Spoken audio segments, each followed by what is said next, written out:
Hello everyone. तो आज start करते हैं productivity, capital output ratio and आईसीओआर।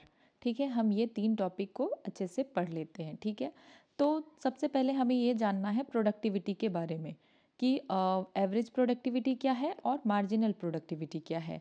तो एवरेज प्रोडक्टिविटी हम कैसे देखेंगे। सपोज एक एग्जांपल लेते हैं, 1 एकड़ लैंड है, 5 लेबरर है और 2 टन हम प्रोड्यूस करते हैं। ठीक है, तो हम देखते हैं कैसे हम प्रोडक्टिविटी ऑफ लैंड कैसे देखेंगे।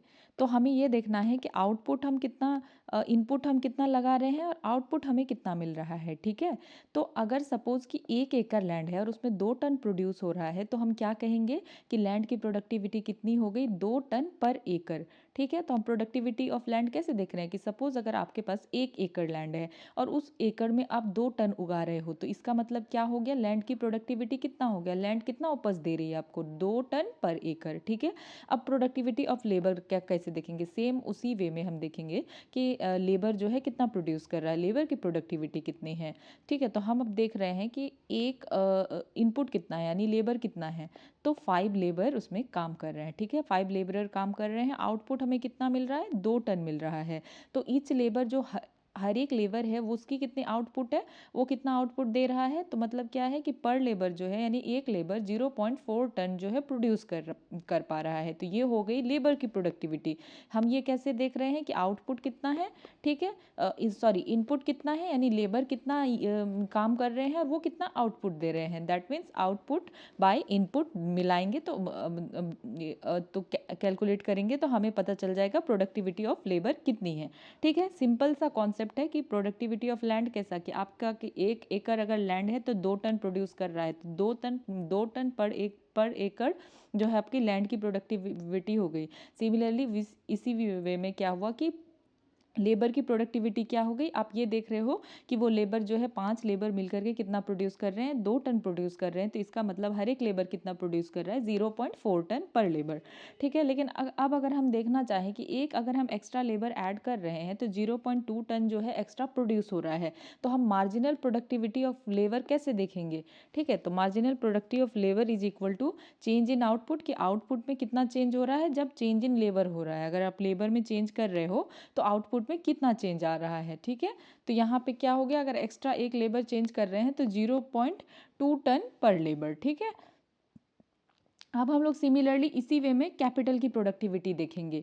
ठीक है, कैसे देखेंगे कि हम कैपिटल कितना लगा रहे हैं और हमें आउटपुट कितना मिल रहा है। ठीक है, higher the productivity of capital is good for the economy. अगर आप कैपिटल लगा रहे हो और उससे ज़्यादा आपको आउटपुट मिल रहा है तो अच्छी बात है ना, कि अगर आप कैपिटल जितना लगा रहे हो और उससे ज़्यादा आपको आउटपुट मिल रहा है, जितना आउटपुट मिले उतनी अच्छी बात है।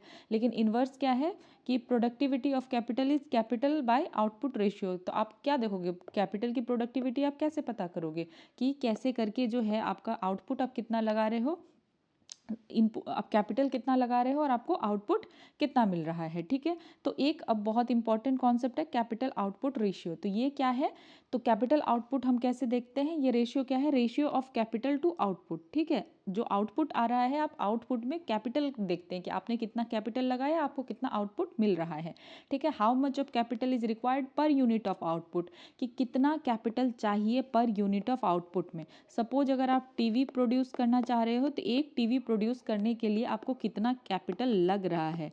ठीक है, ये हो गया कि how much of capital is required per unit of output. तो अगर ज़्यादा कैपिटल आपको रिक्वायर्ड होगा एक यूनिट आउटपुट के लिए तो इसका मतलब क्या हुआ, कैपिटल लेस इफिशिएंट है, कि हमें जितना फ़ायदा टीवी से हमें प्रॉफिट जितना नहीं होगा उससे ज़्यादा तो हमको इसको बनाने में पैसा लग रहा है। ठीक है, तो जितना ज़्यादा कैपिटल लग रहा है तो इससे क्या हमें पता चल रहा है कि वो कैपिटल लेस इफिशिएंट है, क्योंकि हमें ये फ़ायदा तो देकर जाएगा नहीं। सपोज अगर हम 35 रुपीज़ बना ही रहे, बनाने में ही लगा रहे हैं और सिर्फ 5 रुपीज़ हमें, और हमें जब इसको हम सेल कर रहे हैं तो 40 रुपीज़ मिल रहा है। तो इसका मतलब क्या हुआ, सिर्फ 5 रुपये यहाँ बच रहे हैं। ठीक है, ये हाँ सिर्फ 5 रुपये बच रहे हैं। अब सपोज अगर किसी कैपिटल में 30 रुपये लग रहे हैं, आप उसको 40 में आप अगर सेल कर रहे हो तो यहाँ आपका कितना बच रहा है, 10 रुपये बच रहा है। तो इसका मतलब क्या है कि आपका जितना कैपिटल कम लगे, कैपिटल में आपका जितना कम खर्च होगा आपको प्रॉफिट ज़्यादा होगा। ठीक है, तो ये है कि आप कितना इनपुट लगा रहे हो और आपको कितना जो है आउटपुट मिल रहा है, ठीक है। तो capital output ratio is equal to capital by output, कि आपने कैपिटल कितना लगाया और आपको आउटपुट वो कैपिटल कितना दे रहा है। अगर हाइयर होगा कैपिटल आउटपुट रेशियो तो ये कभी भी अच्छा नहीं होगा, ये बैड फॉर इकोनॉमी है। इसका क्या मतलब है कि कैपिटल तो आप डाले जा रहे हो लेकिन इसका मतलब है ये कैपिटल इतना इफिशियंट नहीं है, कुछ तो प्रॉब्लम है, इसीलिए ये कैपिटल इफिशिएंट नहीं हो पा रहा है, इसीलिए आपको आउटपुट जो है अच्छा नहीं मिल रहा है। तो अगर हमें इसको मेज़र करना है, सपोज अगर हमें 3 यूनिट जो है आउटपुट लग रहा है, सॉरी 3 यूनिट जो हमें कैपिटल लग रहा है और 1 यूनिट हमें आउटपुट दे रहा है, और एक एग्जाम्पल में आपको 4 यूनिट जो है क्या लग रहा है, कैपिटल लग रहा है, 1 यूनिट आपको आउटपुट दे रहा है, तो इसका मतलब क्या हुआ, 3/1 इज़ बेटर देन 4/1, ठीक है। क्योंकि आप यहाँ 3 लगा रहे हो, 1 मिल रहा है, यहाँ 4 लगा रहे हो, 1 मिल रहा है, तो 4/1 इज़ बैड है, तो 3/1 इज जो है बेटर देन 4/1, ठीक है, समझ में आया। तो हमें क्या देखना है, कैपिटल आउटपुट रेशियो में देखना है कि आप कितना कैपिटल लगा रहे हो और आपको उसका आउटपुट कितना मिल रहा है, ठीक है।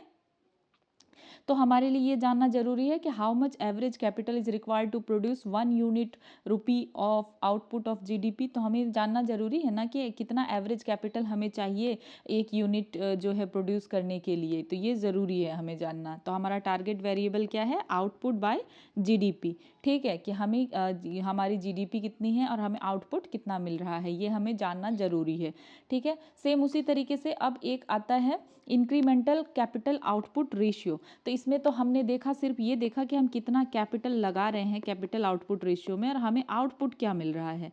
इसमें इसमें हम सिमिलरली यही देख रहे हैं, ठीक है, कि हम जो है कितना कैपिटल लगा रहे हैं और फिर हमें क्या मिल रहा है, आउटपुट कितना मिल रहा है। ये हो गया कैपिटल आउटपुट रेशियो। और इंक्रीमेंटल कैपिटल आउटपुट रेशियो में क्या हुआ कि अगर 1 एडिशनल यूनिट से आपको अगर इंक्रीज करना है, अगर आपको एक और एडिशनल यूनिट, अगर मान लो कि आपने 40 जो है टीवी बना चुके हैं आप, ठीक है, आपको एक और एडिशनल यूनिट जो है बनाना है, तो आपको कितना एडिशनल कैपिटल की ज़रूरत है, ये हो गया इंक्रीमेंटल कैपिटल रेशियो। कि अगर आपको एक एडिशनल यूनिट बनाना है तो उसके लिए आपको कितना एक्स्ट्रा कैपिटल चाहिए होगा, एडिशनल कैपिटल चाहिए होगा। Incremental capital output ratio is defined as how much additional capital will be required to produce 1 additional output of unit, ठीक है। वही बात है कि आपको एक एडिशनल जो है आउटपुट बनाने के लिए कितना एडिशनल कैपिटल चाहिए। आप 40 बना रहे थे, अब आपको लेट्स से कि 41 प्रोड्यूस करना है। अब 1 यूनिट आप बनाना चाहते हो, तो 1 यूनिट के लिए आपको एक्स्ट्रा कितना जो है कैपिटल एडिशनल और कितना कैपिटल का ज़रूरत है जिससे कि आप 1 यूनिट बना पाओगे। ये हो गया इंक्रीमेंटल कैपिटल आउटपुट रेशियो, ठीक है। तो आप ये देखोगे कि हम लोग कैपिटल में कितना चेंज करेंगे तब जाके हमारे आउटपुट में कितना ज़्यादा चेंज आएगा, ठीक है। यही हो गया इंक्रीमेंटल कैपिटल आउटपुट रेशियो, ठीक है। अब तो आइकॉर क्या रिप्रेजेंट कर रहा है, ये रिप्रेजेंट कर रहा है कि हम लोग कैसे इफ़िशिएंटली यूज़ कर रहे हैं एक न्यू या एडिशनल कैपिटल को यूज़ कर रहे हैं सही से आउटपुट को प्रोड्यूस करने में, ठीक है। तो इंक्रीमेंटल आउटपुट रेशियो जो है किस किस चीज़ पे डिपेंड करता है, मल्टीपल नंबर ऑफ फैक्टर्स पे डिपेंड करता है, जैसे गवर्नेंस कैसा है, क्वालिटी ऑफ लेबर कैसा है, ठीक है, एजुकेशन कैसा है, स्किल डेवलपमेंट लेवल कैसा है, टेक्नोलॉजी कैसा है, इन सारे फैक्टर्स पे ये आइकॉर जो है डिपेंड करता है। एग्जाम्पल के तौर पर अगर हम ले कि लेबर अगर स्किल्ड नहीं है, ठीक है, और वो मशीन वगैरह को प्रॉपरली यूज़ नहीं कर पा रहा है, तो आउटपुट जो प्रोड्यूस होगा वो कम होगा, तो आइकॉर क्या हो जाएगा, इंक्रीज हो जाएगा, even if there is no problem with the machine और कैपिटल। तो मतलब क्या है कि अगर हमारा यहाँ आइकॉर जो है हमने निकाला कि 5 आया, ठीक है, तो अब इसका क्या मतलब है कि हमें और ज़्यादा लग रहा है, इंक्रीमेंटल कैपिटल आउटपुट रेशियो क्या हो रहा है, और ज़्यादा हो गया, 6 हो गया, 7 हो गया, ठीक है। तो इसका क्या मतलब है, ये ऐसा क्यों हो रहा है, इसका मतलब क्या है कि मशीनरी में कोई प्रॉब्लम नहीं है, किसी चीज़ में कोई प्रॉब्लम नहीं है, लेकिन जो लेबर फोर्स है अगर वही स्किल्ड नहीं है तो इन सारी चीज़ों पे भी इसीलिए आइकॉर डिपेंड करता है, ठीक है। तो आज हमने 2 कॉन्सेप्ट देखा, कैपिटल आउटपुट रेशियो और incremental capital output ratio. I hope कि ये आपको क्लियर हो गया होगा, ठीक है। ओके, सो फिर कल हम नेक्स्ट टॉपिक शुरू करते हैं। ओके देन, मिलते हैं कल।